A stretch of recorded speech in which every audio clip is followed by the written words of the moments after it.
Mgtow. Look what I woke up to.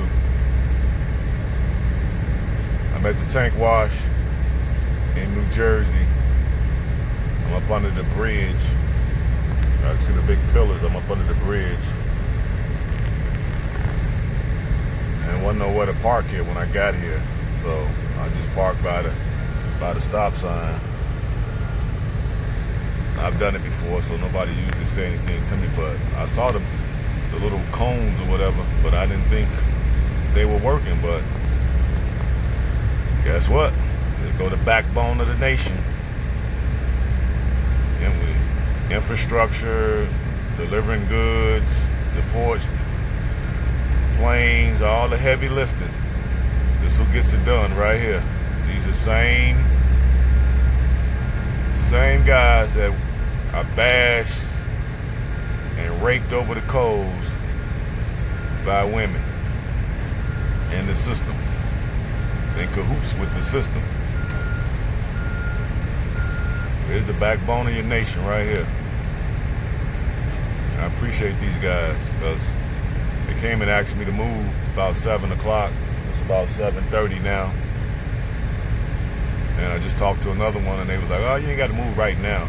You could just hang out for a little bit. I don't have to deliver until 11 o'clock.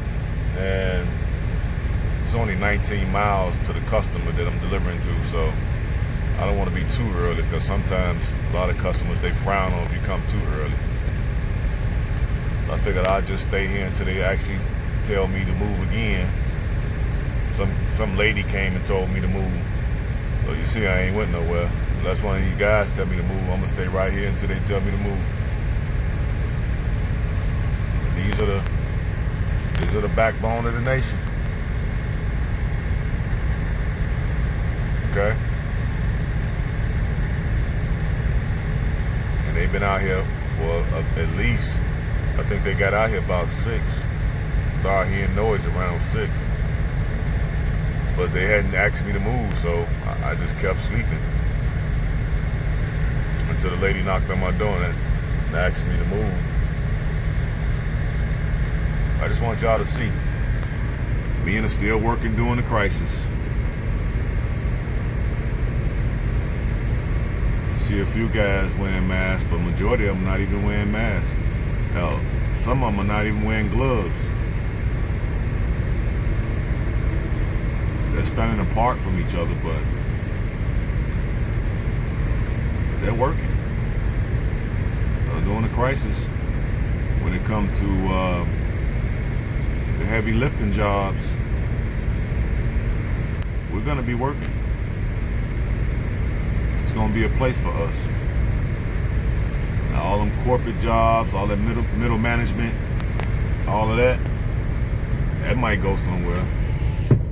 But the heavy lifting jobs, infrastructure, bridges, trucks, trains, planes, ships, we're gonna have jobs. Women don't want to do this kind of work. If they do, they want to stand out here and hold the flag. Come out slow or stop. But they don't want to be out here manning them shovels, pushing them brooms, running this hot, heavy, stinky equipment, standing on their feet all day, using outhouses. They don't want to be doing all that. And a water truck. Yeah, but this is who we need to thank for all our modern conveniences, all them roads that we travel on and to get to and fro, get to buy our goods and our groceries.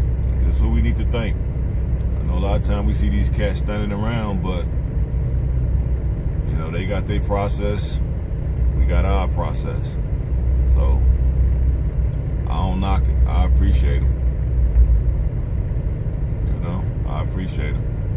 I just want to see you man in action. These are the guys who we need to be saluting. Backbone of the nation. All right, I just want to see you. Just wanted to show you men in action. So we ain't all deadbeats, We ain't all living in our mama basement. We got real jobs. These are real good jobs. These jobs pay pretty well. Okay.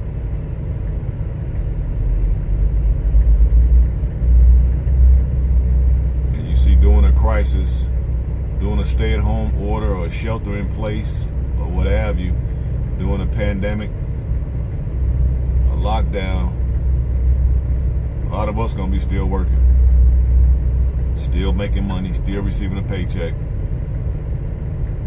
where we can feed and take care of ourselves and our immediate family. So don't let nobody fool y'all into thinking we ain't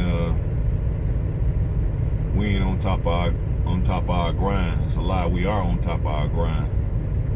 We just do it. We move in peace, or we move in silence, like gangsters. We move in silence. We ain't got to broadcast what we do.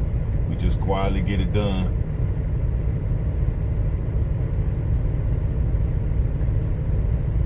All right, I just wanted to bring y'all that. I'm gonna put a video together later after I deliver to my customer, and then I'll add this at the end or at the beginning. I'm gonna add it at the beginning because we need to pay tribute to these guys. You know, we need to pay tribute to these guys. All right, talk to y'all in a minute. Peace.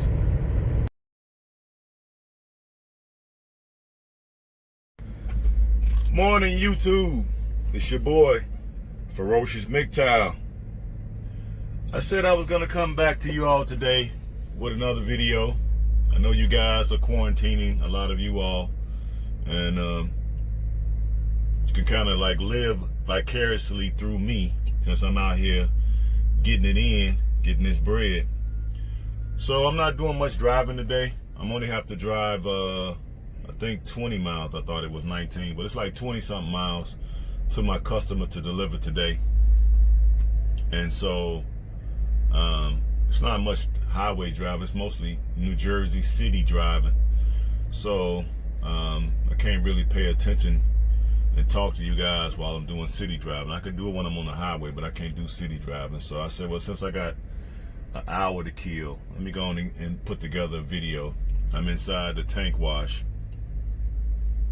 and I'm just kind of off to the side because there's really nowhere to park in here. I don't want to be fighting to get a park, so I just pull to the side, and if one of the guys need to get in, then I'll just move out of the way. But the guys are still over there working, taking care of the infrastructure, the roads. So it's a little bit of inconvenience, but you know, we gotta have some we gotta have new infrastructure. So I'm in total agreement with that. But let me get into the topic of what I wanted to cover. Last night, I was talking to one of my Twitter entertainment. She called and we talked and we got into some heat. I said, let me make sure that I make a mental note of this so I can cover this with you all, because I'm sure everybody will be able to benefit from this, and I'm sure some people have benefited from it. So, you know, I haven't really done this much, but the more I do it, hey, it's almost like throwing holy water on a person that's possessed, you know, or holding up a crucifix to them or whatever. They start, you know, talking in tongues and foaming at the mouth. That's how it is when you start bringing truth to women. This is how they act, you know. But anyway, we were talking about relationships, marriage, children, and family. And she was explaining to me how, you know, her husband wasn't much of a husband to her, and he really didn't want her. She was like a he was like he settled for her or whatever. And I'm saying to myself, well, why would you marry the man? If you knew he was settling for you, why would you marry him? You know what I mean? And she like, well, it's because I got pregnant. You got right there. I stopped. I said, oh, stop right there. Stop right there. Pump your brakes. What you mean you got pregnant? Did you request that he wear a condom? Phone got really, really quiet. So I take your silence as meaning no, you didn't request that he wears a condom. Let me ask you another question. Was you on the pill? Well, back then, she's in her 50s. I think she's like 49 or whatever. So, they had the pill was real big back then. I said, were you on the pill? Phone was really quiet. So I take your silence as being, a yes. And I said, they had the IUD back then. Was you on that? You wasn't on that either, huh? So how did you just get pregnant? Don't you think you were irresponsible too? Boy, did that open up a can. That opened up a Pandora's box. The tears started coming. She started crying and hyperventilating. And, you just you just don't trust no women because you've been hurt. I said, every man with a penis has been hurt. So what's your point? That ain't true. That ain't every woman. Did I say every woman? I just said every man with a penis has been hurt. I never said anything about every woman hurt a man. She was like, well, it's good women out here. I'm like, I ain't say it wasn't. Well, what are you saying then? What I'm saying is, you was irresponsible. That's what I'm saying. But I was young and irresponsible. Is what I said. Boy, I would not. Hey, I painted her monkey ass into a quarter. Boy, her head started going back and forth real fast. She started foaming at the mouth. She started spitting obscenities. It's the first time I heard her curse. All that church girl was just pushed right out of her. I said, I thought you was a church-going woman. I am, but you pushed my button. So that's all it takes to push your buttons is just to tell the truth. I said, well, tell the truth and shame the devil then. Well, I mean, every man don't think like you. I said, well, hey, every man ain't truthful either. They trying to spare feelings. I'm just trying to be truthful. You trying to make it seem like the brother was just so irresponsible. He was a terrible husband to you.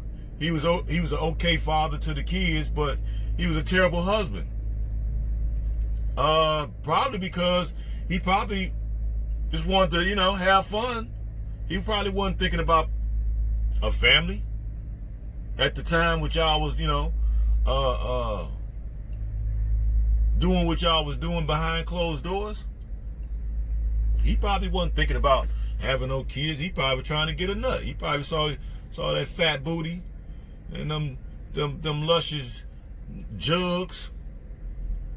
She got a pretty face. He probably was just thinking, man, shoot, I want to hit. He wasn't probably trying to have no baby with her. You know what I mean? And it shows that because he married her probably on some old school shotgun type stuff. You know what I mean? Oh, I got this girl pregnant. You know what I mean? Let me go on and try to do the right thing. But he hadn't sold his oats yet. So that's why he always had side chicks. She said he had multiple side chicks. They would call in the house, dropping them off in front of the house, the whole nine. And she put up with it. So I'm like, well, you put up with it. You sat there and laid up, and you didn't use no protection. You didn't request that he had no protection. You went on and married him knowing that you didn't love him and he didn't love you. You put up with the side chicks. So you're not innocent in this. You was a willing participant in this fucking fuckery. So don't sit up here and try to make it seem to me that you some angel and you don't do this and you don't do that. Yeah, you do it. And the fact that I was able to touch that nerve just by bringing out your role in the whole scenario. Now look at you. You're cussing, foaming, crying, hyperventilating. You know what I mean? Throwing out accusations that, all women ain't this, all women. Ain't nobody saying about all women. She was like, well, I mean, what are you just trying to be alone for the rest of your life? I said, well, hey, I came into this world alone and more likely I probably would leave alone. I said, so being alone is nothing scary to a man. That's y'all. Y'all have that insecurity of feeling like you all need to have somebody to grow old with or whatever, but I don't necessarily need that. Yeah, sure, it'd be nice to have somebody that I can, you know, go places and enjoy things and, you know, a companion. But I don't need no drama, and I don't need nobody not being truthful and coming to me with their representative. See, that truth, her truth, not, you know, well, the truth, not her truth, but the truth, really brought that the real her up out of the representatives. Because before that, she's being all polite and trying to seem like she, you know how they do. They try to pretend that they so innocent, and somehow feminists missed them and never showed up at their doorstep. But at the same time, everything come out of their mouth is verbatim feminist talking point, feminazi talking point. Then when you bring it up, it's more so, oh, you just attacking women. How am I attacking women by telling the truth? I said, y'all just don't like the truth. Now just admit it. Y'all do not like the truth. You hate the truth.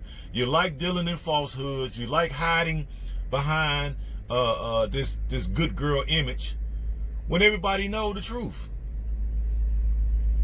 Then she was like, ooh, you what?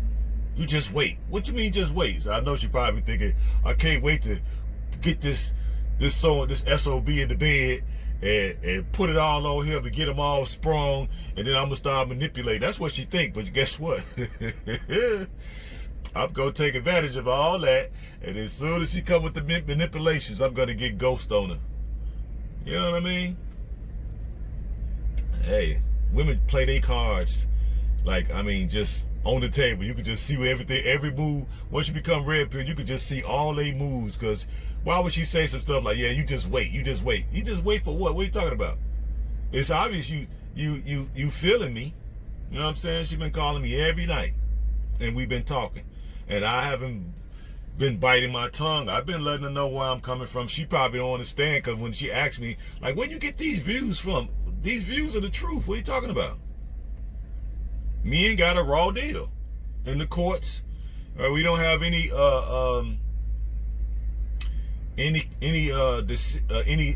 decision making in the fact that women could decide to have the baby or not have the baby. We don't have any choice in that matter. But when you start bringing up facts like that, all of a sudden she's quiet and they try to change the subject. But I thought it was real interesting. She started crying. I'm like, look at this. I'm like, what you crying for? Because I feel like I'm being personally attacked. I said, so telling the truth of what you actually did on past events that happened over 27 something years ago, you deem that to be a personal attack on you. And all I'm doing is bringing forth the things that you actually went through. So how is that a personal attack? I said, sit here and really explain that to me. Well, and then when she started seeing that the logic was making more sense than her emotional plea, so I trumped her emotional plea with just utter logic. And then when she tried to come with another emotional plea, I would come at another angle at the same premise. So she say, well, I was young. Right, you was young and irresponsible. Well, he was irresponsible too. Yeah, he was also irresponsible and young. And she like, well, I had two boys and they still love their father and they do things with him, but they rarely ever come see me. They rarely ever call me. And I'm like, well, yeah, sure, they got wives. You know, mama get pushed to the back burner. Okay, so accept it. You're divorced. Your two boys are men now. They got wives. They got to tend to their own families. So what you're supposed to do as an empty nester, you're supposed to go back and dust off your ambition and dreams book. And you're supposed to look back at what dreams and what ambitions and what things you want to accomplish, your bucket list, back when before you had these kids. In high school, what did you want to be? What did you want to do? What are the hobbies? What were the places you want to travel? You're supposed to dust that off, and now you have all this free time. You work from home. You get vacations. Why are you not doing nothing with your life? Why are you just staying in the house? You're only 49. And then she started thinking, she was like, you know what? You're right. Yeah, right. So why are you crying over there? Then all of a sudden, I'm a strong woman. Oh, now you're strong. Boy, women, they literally are a walking contradiction. It is funny. She went from, but I said, why are you crying over there, then? Because I'm laughing. You think this funny, huh? Yeah, I think it's funny. Because you're 49 and you haven't found yourself. You're still hiding behind falsities. She was like, you know what? You're right. You make a lot of sense. Yeah. These are the lessons that you're supposed to learn at this time, because that's why fate, for whatever reason, brought us together. So you just ain't used to having a man that's articulate enough to express these things in a logical way where you can truly understand it. I'm not emotional. I'm laughing. I'm giggling. I'm not upset. Even when you're crying, you notice I'm not upset. I don't get all emotional with you. I'm still hitting you with logic. These are the things you're supposed to be doing at this age. You have some rental properties. You know, you got your house, you got your car, you got your job that you can work from home, or you can go to the office. You should be traveling the world. You should be figuring out your hobbies.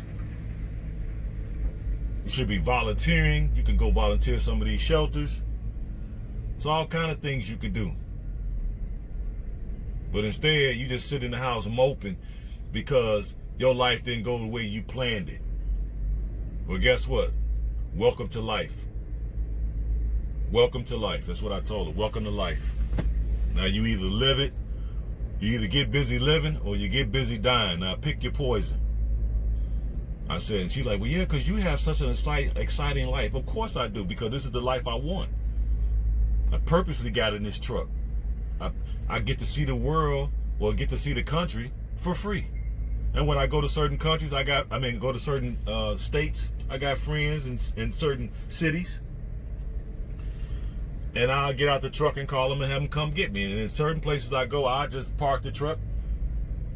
If I got a layover for 24 hours or 48 hours, I'll call an Uber. I'll look on my phone, figure out some cool stuff to do. Sometimes it's a play, sometimes it's a movie. I go to the gym. I'll find a really good vegan restaurant or vegetarian restaurant in that community that has plenty of reviews, 5-star reviews, and then hell, I show up, sit there, and have me a nice, plate of food, and I'll leave a review. These are the things that I get to do. I said, then when I get my vacation, I save up my money and dust off my passport and then collect another stamp. I got about maybe 13. I think I got 13 more countries on my bucket list. So I plan to do those countries, and by myself. Yeah, so it is. I'm going to do them trips by myself, or I'm going to do it with a tour company. They book tours, and, they know all the cool spots at, all the museums, all of the nice cafes, you know what I mean? All of the historical sites, all of the natural wonders, the botanical gardens, the zoos, all of the palaces that you can visit, you know what I mean? The ocean front, the beach front, all of the little bed and breakfast. I love these. I love it. All the souvenir shops I get to go to and barter. I love bartering with people. I love negotiating. I love it. I practice that. I've been practicing that for a long time because I used to be in sales for a lot of years, so I always bought books on sale. So I go to them shops. They don't know what they be in for. They be trying to throw me a price. I know they gonna throw me the tourist price. I be on them. Nah, fam. Come on now. Let's talk turkey here. And I usually get the price I want, or if I don't got no problem walking away. But I digress. But yeah, when you try to put truth to women, this is how they act. This is how you can get them to shed that representative. They bust right through that representative, and then the true them come right to the surface. So if you're trying to figure out, if you guys, this goes to you guys that's pumping and dumping. If you want to get rid of that representative quick, start bringing truth to them, and they're gonna hurry up and show you who they really are. So now I know who she really is. You know what I mean? She messed up, and she's been trying to justify by putting all the blame on the guy when she is not taking accountability for the blame. For the shit that she calls, because she calls that. She wanted him. She gave him some sex. She probably low key wanted to get pregnant by him because he was like the man around town, and that goes without saying, because even after he was married, he had multiple side chicks, and the side chicks was cool with it, and she was cool with it. So obviously he was the man. You know what I mean? But I just wanted to bring that to you guys. I'm gonna go in here and wash my face, brush my teeth, and go on and head out a little bit early. I can probably get there half hour early, and they'll go ahead and still take me. And then once I do that, I'm gonna come back to this same spot and drop off my empty tank, because I drive tankers, and I got hazmat today too. I think I'm carrying one of the additives. I want to say, I don't know, I might be carrying one of the additives for alcohol, but I'm not sure, because it's going to a place, but it has that same name, so I don't know. But anyway, I'll probably come back to you all later. I got one of my guys here from Baton. I think he's either from, I know he's from New Orleans. One of our company guys is from New Orleans. He's here, so I don't know if he's gonna be here. He's gonna be here when I get back, but I might go over there and interview him, do a little interview for y'all, and show you how lucrative trucking is. Because I know a lot of you guys, y'all think this is grunt work, but this trucking pays a lot of money. And I don't think a lot of guys are really truly aware of that, because I know before, when guys were telling me to get into it, I didn't know either. And I finally started listening, because it seemed like it's hard for us to know stuff that we really don't know. You know, you don't know what you don't know. That's how I go. You don't know what you don't know. So because I didn't know, and guys were telling me, I assumed that they were lying. But that's me and my female bitch think. Why wouldn't I believe these guys? Why would they be lying? Every dude ain't lying about, what they do. And I'm glad I listened, because this has been the most money I've ever made. I think I make more money now than I did when I was selling dope back in the 80s. I did well selling drugs, but I didn't do this well. And then on top of that, I ended up having to I ended up getting caught and having to go to the penitentiary. So that ain't no good. So this is much, much better. I ain't got to worry about no police. I ain't got to worry about no stick-up man. I ain't got to worry about buying bad dope. I ain't got to worry about snitches. I ain't got to worry about, raids, indictments. You know what I mean? None of that. RICO law, I ain't got to worry about nothing. So, all praise is due to the Most High, So I might try to see if I can interview my guy. And so now, so you just don't get it from me. You can get it from somebody else. And he's an older dude. I think he's probably in his 60s. And I don't know how long he's been driving truck, but he's been an owner-operator about over 4 years, because I think we started around the same time. So I'm over 4 years, going on to my 5th year. And I think he's going into his 5th year, too, as an owner-operator. So, and he has a truck like mine. So we're going to try to see if we can talk to him if he's here, and then get you a perspective from another guy who probably don't know anything about YouTube, none of that stuff. So he doesn't know I have a channel, and I'm sure by his age, he probably don't know much about this internet type of stuff. So I probably better just get him to do the interview and just show him. That way I ain't got to show myself, and put it up on the channel. And You might block out his name or something like that. He might not want his name out there because, you know, these older cats, they be getting around. I know he got his little honey dips in different states. So I don't. He hasn't told me that, but other people who know him has told me. So I already know that's what he like to do. But all right, guys, I'm gonna get off here. It's 23 minutes, and I just wanted to show y'all the backbone of the community, the guys over there getting it done. And I'll come back to y'all later, hopefully, God willing, with the interview. If not, I'll just come back to y'all and just talk a little bit more and just see what y'all up to. All right, subscribe. Try to let some of your friends know they need to be they need to come out of their blue pill simp mentality. Hit the notification bell, and I'll come back later and holler at y'all. All right, love you all. Peace and hair grease.